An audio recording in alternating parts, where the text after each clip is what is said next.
नमस्कार, BS TV देख रहे हैं आप। मैं हूं आपके साथ अभिनय सिंह चौहान। दिन भर की ढेर सारी खबरों के बीच हर किसी की निगाह होती है सियासी हलचलों पर। जब तक देश दुनिया की रंग बिरंगी खबरों के साथ सियासी खबर ना मिले तब तक जानकारी अधूरी सी रहती है। तो सियासत के बिखरे रंगों को समेटकर हम बात करेंगे कभी बयानों से उपजी आफत की, तो कभी जनता को सरकार से मिलने वाली राहत की, सवालों की, जवाबों की, छिपी सियासी हसरत और चाहतों की। अब बात होगी सियासत की। चलिए, बात सियासत में सबसे पहले हम बात करेंगे मुख्यमंत्री डॉक्टर मोहन यादव की बड़ी उपलब्धियों को लेकर। जहां मुख्यमंत्री डॉक्टर मोहन यादव ने अपने 1 वर्ष के कार्यकाल में कई ऐसे फैसले लिए हैं जिससे प्रदेश की उन्नति के लिए सफलता के द्वार खुल गए हैं। किसान, गरीब, महिला और युवाओं की जिंदगी में नया सवेरा हुआ। मुख्यमंत्री ने प्रदेश की समस्याओं के निपटान के लिए जैसी संजीदगी दिखाई है, उसकी दूसरी मिसाल देखने को नहीं मिलती है। सीएम मोहन का 1 साल का क्या कार्यकाल रहा, उन्होंने क्या उपलब्धियां हासिल की, समझिए हमारी इस खास रिपोर्ट में। पद की शपथ लेने के बाद सीएम डॉक्टर मोहन यादव ने पहला बड़ा फैसला मध्य प्रदेश में धार्मिक स्थानों पर तेज आवाज में लाउड स्पीकर बजाने और खुले में मांस और अंडे की बिक्री पर सख्ती से रोक लगा दी। धार्मिक स्थलों पर तेज आवाज में बजने वाले लाउड स्पीकर लंबे समय से आम जनता के लिए परेशानी का सबब बन गए थे। एक प्रदेश में वैसे तो सबको मालूम है, सुप्रीम कोर्ट ने गाइडलाइन दी है ध्वनि विस्तारक यंत्रों को लेकर के। तो ध्वनि विस्तारक यंत्रों को तो अपनी तय समय सीमा के अंदर और जो उनकी मर्यादा उसमें उनको अपनी उपयोग करना चाहिए। उस नाते से हम कोशिश करेंगे कि ये, लेकिन कुछ कुछ जिलों में अलग अलग स्थिति भी है। तो एक यूनानिमस सैद्धांतिक रूप से तो हम सहमत हैं, लेकिन अगर ऐसा लगता है कि जहां कोई परमिशन की जरूरत पड़ेगी तो वो परमिशन पे हम जाएंगे। अदरवाइज बगैर परमिशन कोई चला, इसको हम पसंद नहीं करेंगे। प्रदेश की आम जनता ने फैसले का स्वागत किया, क्योंकि नियम प्रदेश के सभी धार्मिक स्थलों के लिए समान रूप से लागू किए गए। प्रदेश में धार्मिक स्थलों पर ध्वनि प्रदूषण की हर हफ्ते समीक्षा भी शुरू की गई है, जिसका जमीन पर असर भी दिखने लगा है। प्रदेश में राम वनगमन पथ की तर्ज पर बनने जा रहे श्री कृष्ण पाथेय में 3200 से अधिक कृष्ण मंदिरों का रखरखाव किया जाएगा। इसके तहत भगवान श्री कृष्ण की मध्य प्रदेश में यात्राओं से संबंधित स्थल जैसे उज्जैन में भगवान श्री कृष्ण की शिक्षा, जानापाव में भगवान परशुराम द्वारा उन्हें सुदर्शन चक्र प्रदान करने तथा धार के पास अमझेरा में रुक्मणी जी के हरण के पवित्र स्थानों को तीर्थ स्थल बनाने की योजना है। मध्य प्रदेश भगवान श्री कृष्ण और भगवान श्री राम के वास से प्रेरित और पावन भूमि है। ये चारों धाम मध्य प्रदेश के भगवान कृष्ण के उस इतिहास को जीवंत करते हैं, जिसके कारण से योगेश्वर श्री कृष्ण की लीला दुनिया में अलग प्रकार से पहचानी गई। सरकार के द्वारा जहाँ जहाँ भगवान श्री कृष्ण के चरण पड़े हैं, ऐसे स्थान को तीर्थ बनाने के लिए सरकार ने संकल्प लिया है। सांदीपनी गुरुकुल, जहां श्री कृष्ण ने शिक्षा ग्रहण की थी, उनकी पुनर्स्थापना होगी। उज्जैन में स्थापित होने वाले इस गुरुकुल में 64 कलाओं और 14 विधाओं की शिक्षा दी जाएगी। भगवान श्री कृष्ण की अवधारणा के अनुरूप शिक्षा और संस्कृति के साथ खेती और गौ संवर्धन की विरासत का भी विकास होगा। जल्द ही मध्य प्रदेश का नक्शा बदल सकता है। भौगोलिक और प्रशासनिक दृष्टि से नया मध्य प्रदेश बनाने की प्रक्रिया राज्य सरकार प्रारंभ कर चुकी है। मध्य प्रदेश में यह कवायद 42 साल बाद की जा रही है। प्रदेश में नए संभागों, जिलों, तहसीलों के गठन के लिए पुनर्गठन आयोग बनाया गया है, जिसने अपनी कवायद शुरू कर दी है। आयोग की रिपोर्ट के आधार पर ही प्रदेश में भौगोलिक और प्रशासनिक ढांचे में व्यापक परिवर्तन किए जाएंगे। राज्य सरकार ने पुनर्गठन आयोग की घोषणा कर सितंबर में पहले सदस्य की नियुक्ति कर दी थी। आयोग में बाद में एक और सदस्य आए और अब अपर सचिव स्तर के अधिकारी को भी इसकी जिम्मेदारी सौंपी गई है। अब प्रशासनिक इकाई पुनर्गठन आयोग नए सिरे से सीमाओं का निर्धारण कर रहा है। मोहन सरकार ने राज्य में राज्य के बाहर भी इंडस्ट्री कॉन्क्लेव शुरू कराए। 3.92 लाख करोड़ के निवेश प्रस्ताव मिल चुके हैं। फरवरी में ग्लोबल इन्वेस्टर समिट में दुनिया भर के निवेशक आएंगे। हजारों करोड़ के निवेश प्रस्ताव मिलने की उम्मीद है। प्रदेश में युवाओं, किसानों, महिलाओं के जीवन स्तर में बदलाव की दिशा में रीजनल इंडस्ट्री कॉन्क्लेव महत्वपूर्ण कदम है। कॉन्क्लेव में कई औद्योगिक इकाइयों के भूमि पूजन और लोकार्पण संपन्न हुए। नर्मदापुरम में हुए इस आयोजन में संपूर्ण प्रदेश जुटा। एमएसएमई के लिए उद्यमियों के खातों में सहायता राशि भेजी गई। इसी तरह उद्योग समूहों को भी प्रोत्साहन दिए गए। यह इस बात का परिचायक है कि राज्य सरकार औद्योगिक गतिविधियों को प्रोत्साहन देने के लिए कृत संकल्पित है।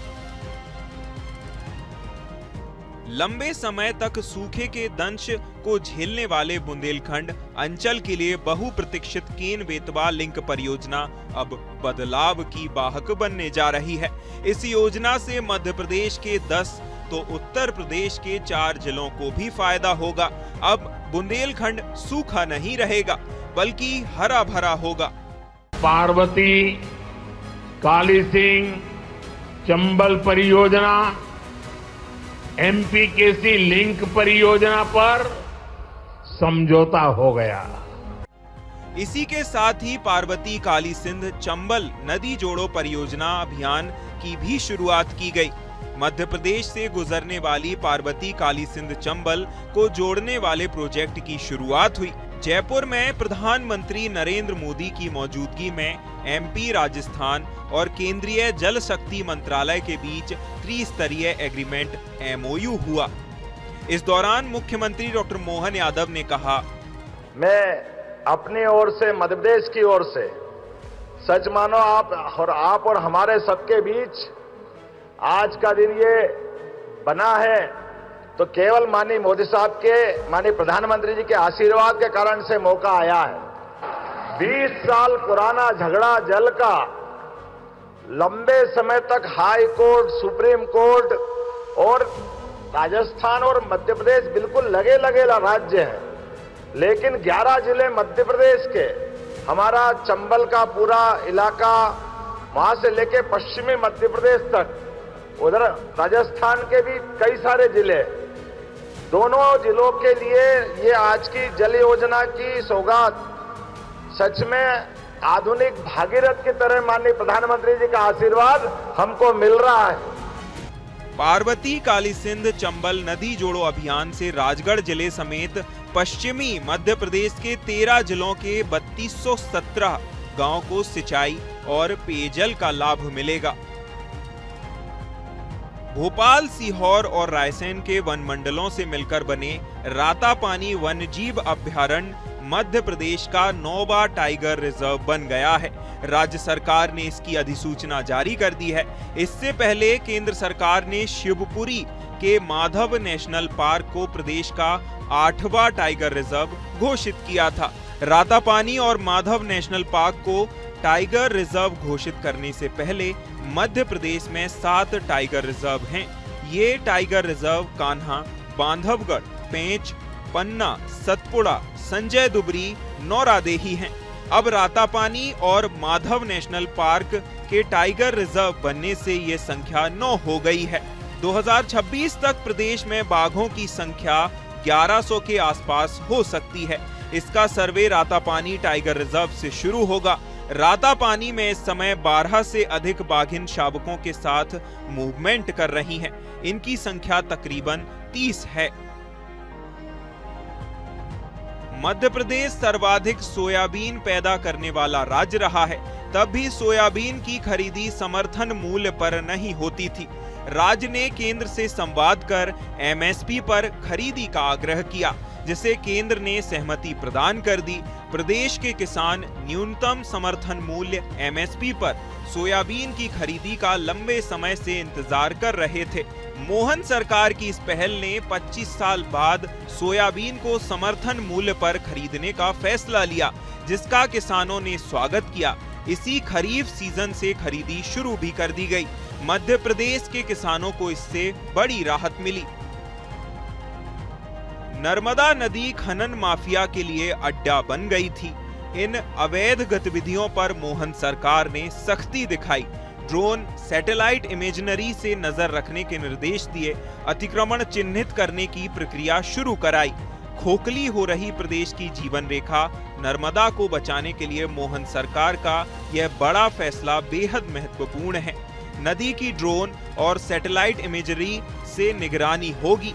इससे नदी और कैचमेंट क्षेत्र में होने वाले अवैध उत्खनन और गतिविधियों को रोकने में काफी मदद मिलेगी। नदी के स्वरूप से छेड़छाड़ करने वालों पर सख्त कार्रवाई होगी। इसके साथ ही संरक्षण के लिए आमजन से सुझाव भी लिए जाएंगे। रीवा में प्रदेश का 6वां एयरपोर्ट शुरू हो चुका है। इससे पहले भोपाल, जबलपुर, खजुराहो, इंदौर और ग्वालियर में एयरपोर्ट था। यह विंध्य क्षेत्र का पहला एयरपोर्ट है। यह एयरपोर्ट कमर्शियल और नागरिक दोनों उड़ानों के लिए बनाया गया है। व्यापारी युवा वर्ग काफी समय से इसकी मांग कर रहे थे, जिसे मोहन सरकार में केंद्र से हरी झंडी मिल गई। एयर कनेक्टिविटी शुरू होने से विंध्य में देश दुनिया के पर्यटकों को सुविधा देने के प्रयास से कई संभावनाएं, नए द्वार खोले गए हैं। सीएम ने कहा कि विंध्य कृषि और प्राकृतिक संपदाओं से भरा हुआ है। नए एयरपोर्ट से व्यवस्थाएं बढ़ेंगी। रीवा में मालवाहक विमानों की सेवा भी शुरू करेंगे।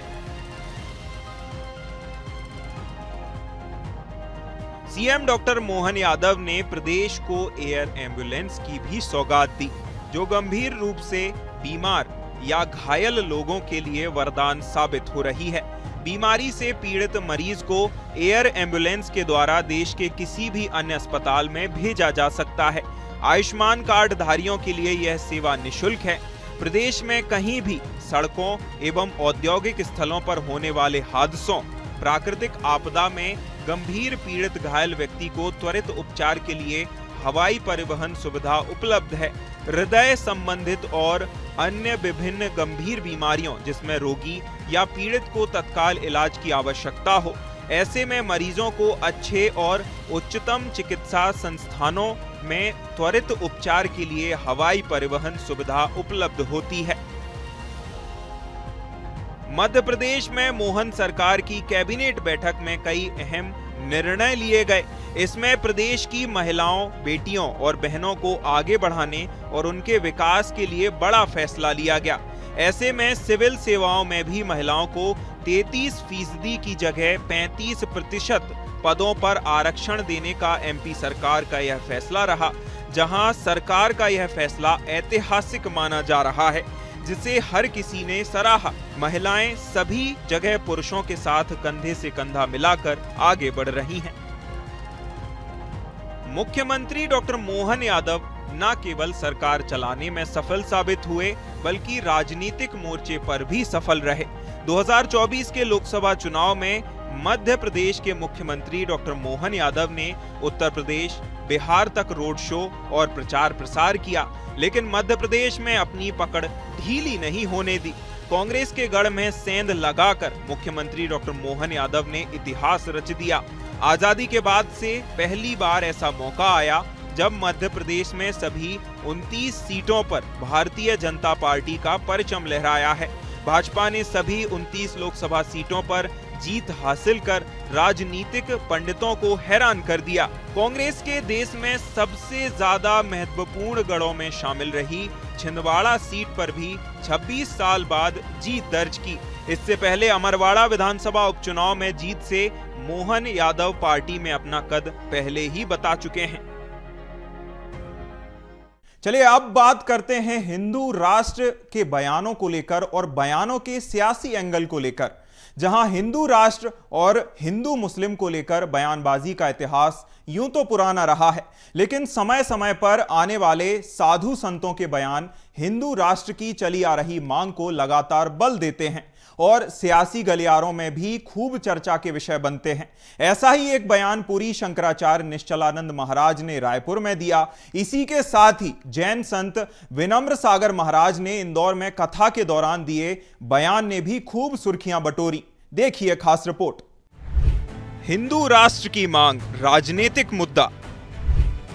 हिंदू मुस्लिम बयानबाजी से सियासत तेज। साधु संतों के बयान सियासी घमासान, शंकराचार्य का हिंदू राष्ट्र को समर्थन, विनम्र सागर की जनसंख्या पर चिंता, बयान को लेकर ही घिरे मोहन भागवत, बागेश्वर बाबा ने दिया हिंदू एकता का नारा, पुरी शंकराचार्य निश्चलानंद महाराज ने हिंदू राष्ट्र बनाने को लेकर कहा कि हिंदू राष्ट्र की कल्पना करना गलत नहीं है। उन्होंने इसके पीछे तर्क देते हुए कहा कि दूसरों के लिए जो असंभव लगता है हमारे लिए वह संभव लगता है, क्योंकि क्रिश्चियन, कम्युनिस्ट और अन्य संप्रदाय के पूर्वज विलोप हो गए, लेकिन हिंदुओं ने अपनी जड़ें नहीं छोड़ी। शंकराचार्य ने हिंदुओं की घटती जनसंख्या पर चिंता जताते हुए कहा कि हिंदुओं की कम होती जनसंख्या चिंता का विषय है और देश में जब तक ही सभी कौम सुरक्षित हैं, जब तक हिंदू सुरक्षित है। वह जिसे संभव देखता है वही इतिहास की संरचना करता है। हमारा कहना है कि सबके पूर्वज सनातनी, वैदिक और हिंदू ही थे, और जो क्रिश्चियन, कम्युनिस्ट या मुसलमान हैं उनको विचार करना चाहिए कि हमारे पूर्वज तो च्युत हो गए, हम च्युत हो गए। भंडारी उन लोगों की है जो मुसीबत के समय, संकट के समय, विप्लव के समय भी अपने धर्म का त्याग नहीं किया। पुरी शंकराचार्य से मिलता जुलता ही बयान दिगंबर जैन संत विनम्र सागर महाराज ने इंदौर कथा के दौरान दिया। उन्होंने हिंदुओं की कम होती जनसंख्या को लेकर अपने विचार व्यक्त करते हुए कहा कि पूर्व प्रधानमंत्री इंदिरा गांधी के दिए नारे हम दो हमारे दो को हिंदुओं ने अपनाया और सर माथे पर लगाया, लेकिन हरी दीवार वालों ने नहीं स्वीकारा। उन्होंने कहा कि हिंदुओं के खिलाफ एक षड्यंत्र के तहत आदिवासियों का धर्मांतरण कराया जा रहा है। एक दिन आएगा और एक ऑर्डर पर सरकार बदल जाएगी। इसी के साथ ही विनम्र सागर महाराज ने प्रयागराज में मुस्लिमों के प्रवेश को गलत बताते हुए बागेश्वर बाबा धीरेन्द्र शास्त्री के मेरे अंगने में तुम्हारा क्या काम है के नारे का समर्थन भी किया। मैंने सुना था जो भारत की एक प्रधानमंत्री बनी थी, उनके टाइम से एक नारा निकला था, हम दो हमारे दो।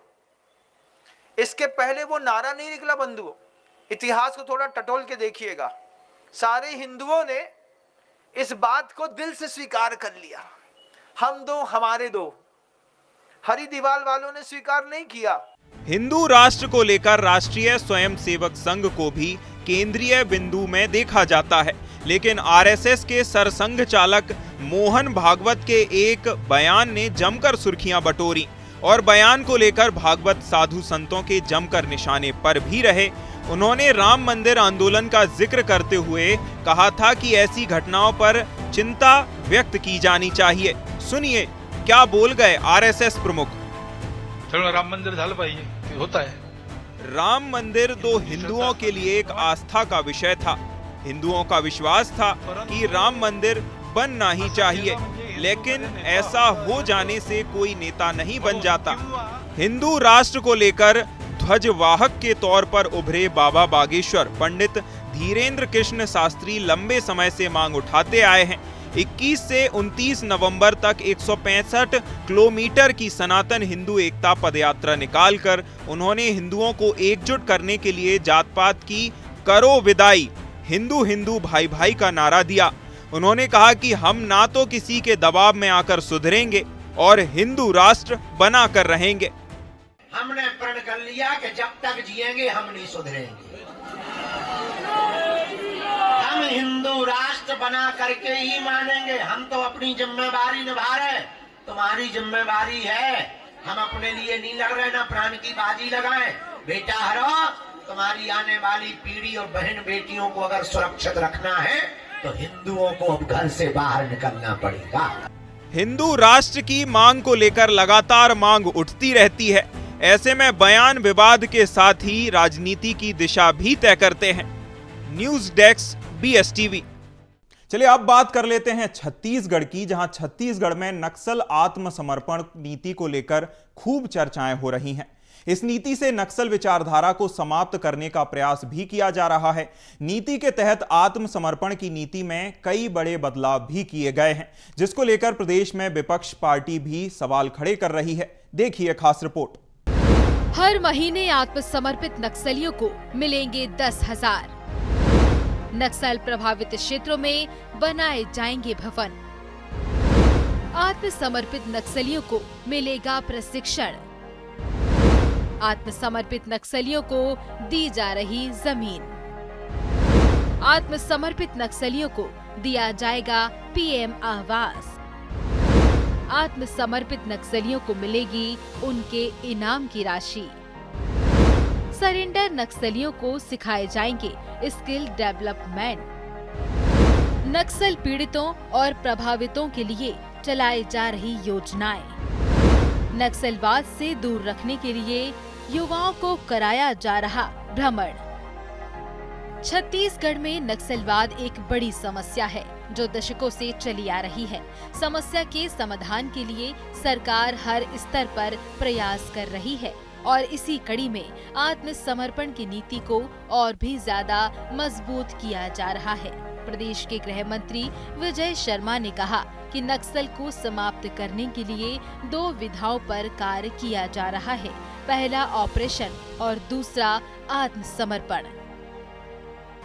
नक्सलवाद है उस पर अनेक आयामों में काम हो रहे हैं। एक आयाम जिसकी चर्चा होती है वो ऑपरेशन, दूसरे आयाम है नक्सल पीड़ितों के लिए, नक्सल प्रभावितों के लिए, नक्सल सरेंडर्ड के लिए, नक्सलवाद में लोग न जाएं इसके लिए, और एक ऑपरेशन।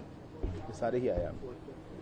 तो जो नक्सल सरेंडर्ड है उसके लिए माननीय मुख्यमंत्री जी ने बहुत स्पष्टता से घोषणा की और मैं आपको उसमें से कुछ प्रावधान कहूं अगर आपसे, तो अब बस्तर के 5 जिलों में ऐसे भवन तैयार हैं जहां पर जब नक्सली सरेंडर करेंगे तो उनको रख करके स्किल डेवलपमेंट किया जाएगा। तो क्या क्या होगा? रहने खाने के लिए 3 वर्षों की व्यवस्था, पहला। दूसरा, स्किल डेवलपमेंट उनका वहां होगा। तीसरा, प्रतिमाह 10,000 रुपये उनके दिए जाएंगे। चौथा, उनको जो इनाम उनके ऊपर है वो इनाम उनको ही दिए जाएंगे। 5वां, जो हथियार वो लेकर के आएंगे उस हथियार के संबंधित जो राशि घोषित है वो राशि भी उनको दी जाएगी। 6वां, उनको प्लॉट जो है वो भी प्लॉट दिया जाएगा। 7वां, उनको प्रधानमंत्री आवास दिया जाएगा। एक तरफ सरकार नक्सलवाद को समाप्त करने पर पूरा फोकस किए हुए है, वहीं दूसरी ओर विपक्ष सरकार पर सवाल खड़े कर रही है। आत्मसमर्पण नीति में बदलाव को लेकर पीसीसी चीफ दीपक बैस का कहना है कि गृह मंत्री नक्सलियों से सुझाव मांगने जा रहे थे। वास्तव में इनके पास कोई नीति नहीं है। अब ये लोग तो नक्सलियों से सुझाव मांग रहे थे, तो मैं तो पूछता हूँ गृह मंत्री जी से कितना सुझाव आया जरा सार्वजनिक कर दे, और कौन कौन सा सुझाव आया और उस सुझाव को उन्होंने कितना अमल किया। पहले गृह मंत्री ये तो सार्वजनिक कर दे, क्योंकि वो तो बस्तर जाके नक्सली से सुझाव मांग रहे थे। देखिए, ये नक्सलियों के खिलाफ इनके पास नीति ही नहीं है, तो पुनर्वास नीति तो छोड़ दीजिए, लेकिन पिछले समय जो हमारी सरकार ने जो पुनर्वास नीति बनाए थे उसी नीति पे ही सरकार काम कर रही है और हमारी नीति बेहतर थी। न सरकार की नीयत साफ है न नीति साफ है, इसलिए पुनर्वास नीति पे मैं समझता हूँ कि सरकार अभी तक कोई काम नहीं कर रही। तो देखा आपने कैसे सत्ता पक्ष और विपक्ष के बीच नक्सली आत्मसमर्पण नीति पर भी बवाल हो रहा है। लेकिन सवाल ये है कि क्या इन नीतियों से नक्सलवाद को समाप्त किया जा सकता है? दूसरा सवाल ये है कि यदि आत्मसमर्पण की नीति कांग्रेस सरकार की बनाई हुई है तो पहले तत्कालीन कांग्रेस सरकार में इतनी बड़ी सफलता क्यों नहीं मिली?